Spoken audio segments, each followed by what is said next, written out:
All right, guys, this is your first digital learning day lesson, and it's going to be on two-way tables. So I know that we were supposed to be doing a project. Obviously, that's been postponed, and I'll decide later on as to whether we will continue with the project or not. So just keep making sure you're checking eClass for postings on that. But we're going to go ahead and start our new unit. Remember, our new unit is on bivariate data, which is two-way tables and scatter plots, lines of best fit, correlations between different data sets. So we're going to focus on two-way tables today. And basically the idea of a two-way table is that it makes a comparison between two different kinds of groupings. You are either a member of the group or not, and a member of a different group or not, and then you have a baselines for totals. Okay, so it's basically like a table version of a Venn diagram, where we would have one circle representing English, another circle that represents Spanish. Where they intersect would represent English and Spanish, and then anything outside of those two circles would represent not English and not Spanish. So it's basically the same idea of that, but in a table format. Okay, and you guys have seen Venn diagrams all throughout your social studies classes, so this shouldn't be too hard. So let's go ahead, and I've set up a table here, and I'm going to identify different things. So like, let's say if I'm talking about bilingual students, people who speak Spanish and speak English, maybe I have 30 students, and by putting the 30 here, that represents that there are 30 students who speak both English and Spanish. Now, if I come down to this next box still represents people who speak Spanish, but they do not speak English. And so maybe I'll have 20 here. And now you'll see the next line down would be total. That would be the total between these two. So if I add 30 and 20 together, that equals 50. And 50 represents the total amount of people who speak Spanish, both that speak Spanish and English, and speak Spanish and not English combined together. That's 50 total.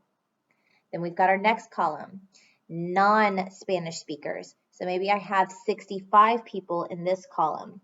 That represents 65 that do not speak Spanish, but they do speak English. And then maybe below that, I've got 5. That represents 5 people who do not speak Spanish, and they do not speak English. So there's some other language that they speak. And combining these together, this represents 70 people who do not speak Spanish at all. So we have 50 people who speak Spanish, 70 people who do not speak Spanish. And then you'll notice over here we have another column of totals. This total is going to represent those who speak English. So English speakers would be 30 plus the 65, that gives us 95.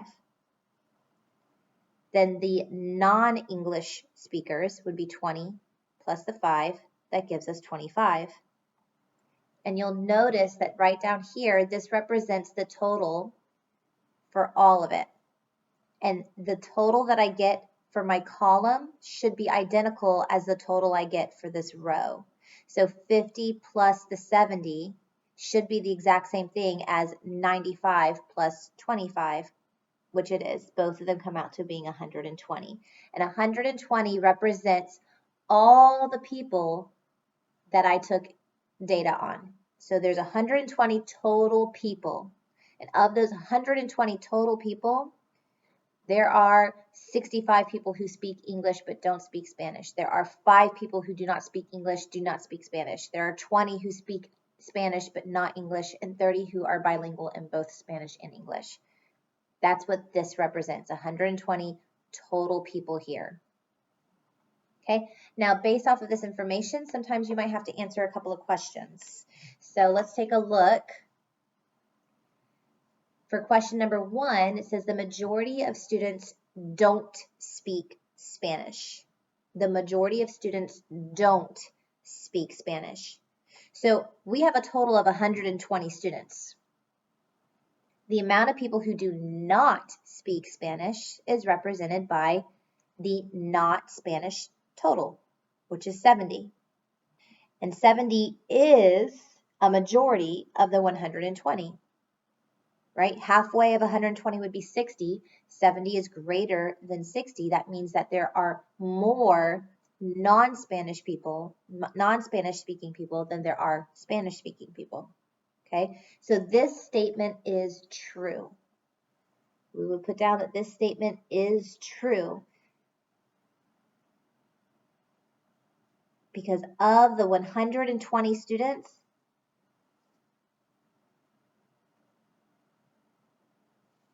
70 do not speak Spanish.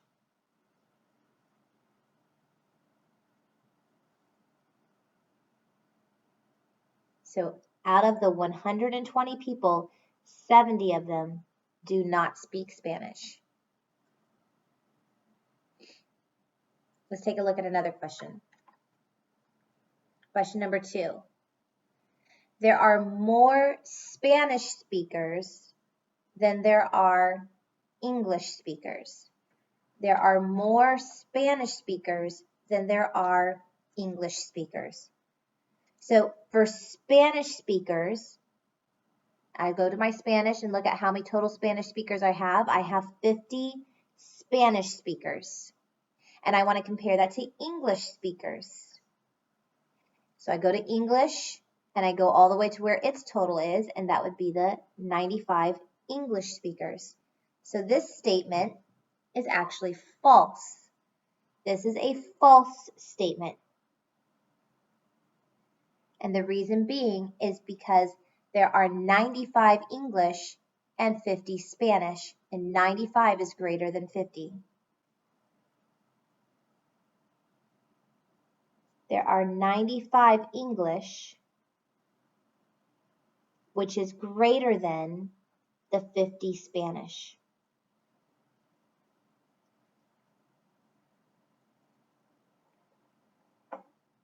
Okay, let's try another one. The majority of English speakers do not speak Spanish. So here's our English speakers. We've got 95 English speakers, and the majority of them do not speak Spanish. That would be the 65, and that's a true statement.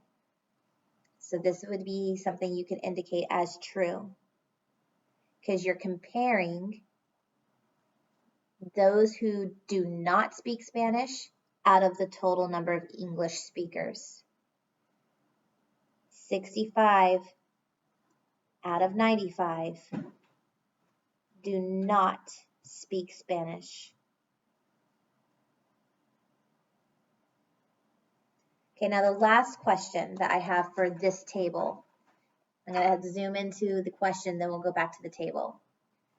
So it says the relative frequency of Spanish English speakers to Spanish is greater than the relative frequency of the non-Spanish English to not Spanish speakers.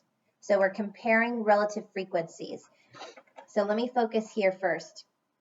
Let's start, I'm going to use orange for this one. Let's start with my first statement. The relative frequency of Spanish English speakers to Spanish. So we're focusing on Spanish English speakers to the Spanish. So I'm going to put SE to S. That would be the ratio or the relative frequency that we're setting up. So let's go back up to the table. We want to focus on Spanish English speakers. Spanish English speakers is located right here. This is our Spanish English speakers. And we want to compare it to just Spanish, which would be right here. This is just Spanish. Okay, all Spanish speakers. So we have Spanish English to Spanish. So 30 to 50. And of course, you want to simplify it. That would be 3 over 5, which is going to come out to the decimal format of 0.6. Okay, now I'm going to use purple to identify the other relative frequency. The other relative frequency is about non-Spanish English speakers, so those who speak English but they do not speak Spanish, and I'm going to compare them to non-Spanish speakers completely. So no Spanish, but they do speak English, and I'm going to compare them to no Spanish whatsoever. So let's go back up to our table. No Spanish, but they still speak English. That's not Spanish, but they still speak English. That meets right here. And then we want to compare that to no Spanish. So that would be the total of no Spanish. So we compare 65 to 70. 65 over 70.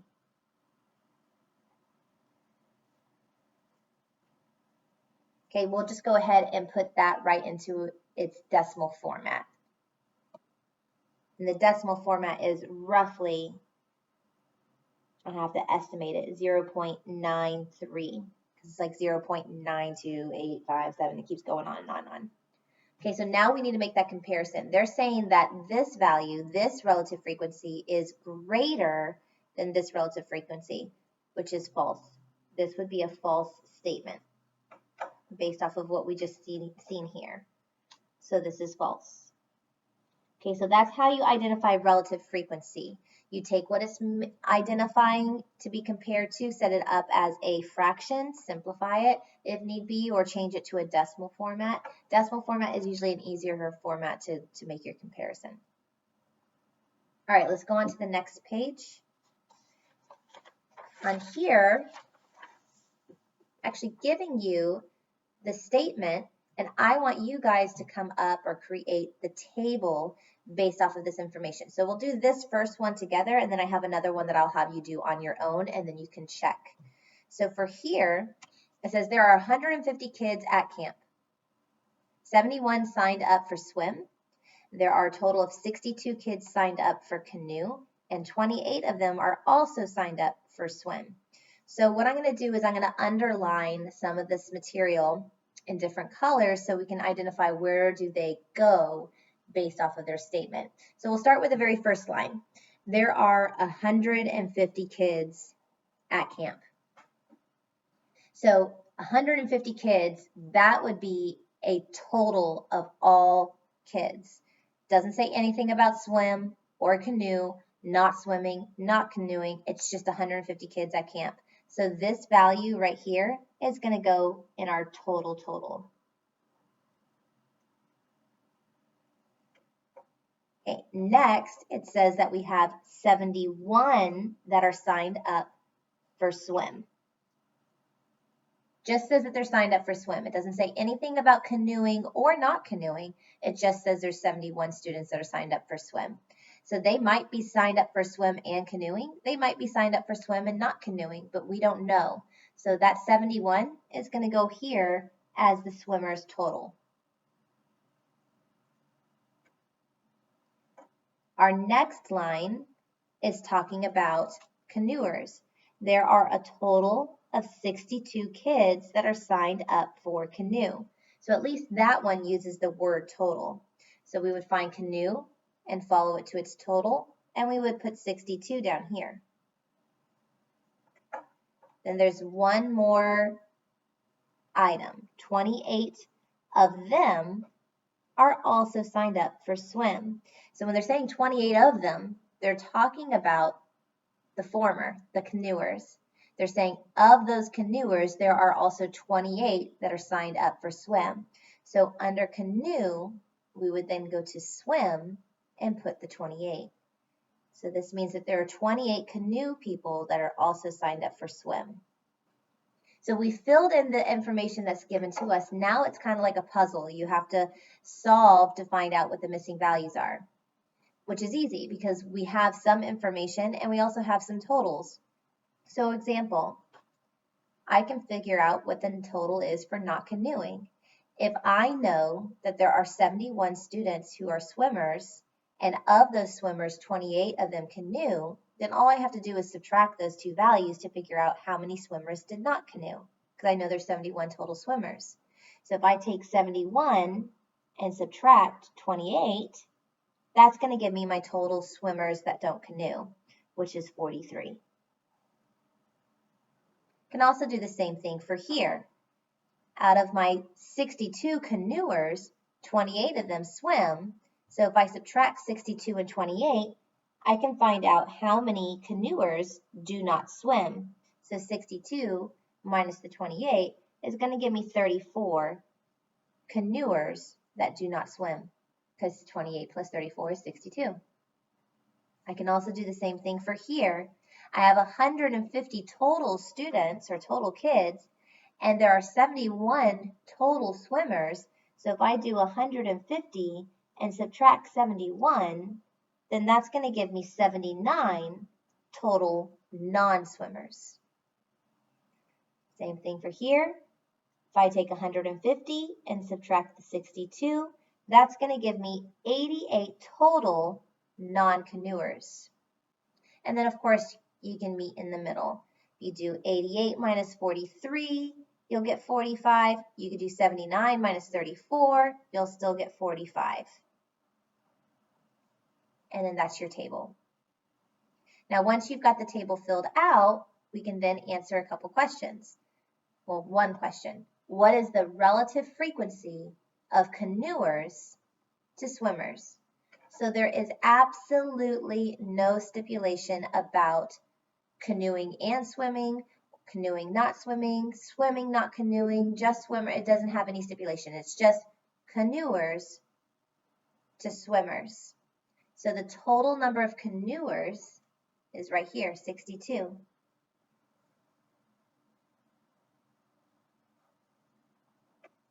Then our total number of swimmers is right here. Swim total is 71. So we have 62 over 71. That gives you a relative frequency of 0.87.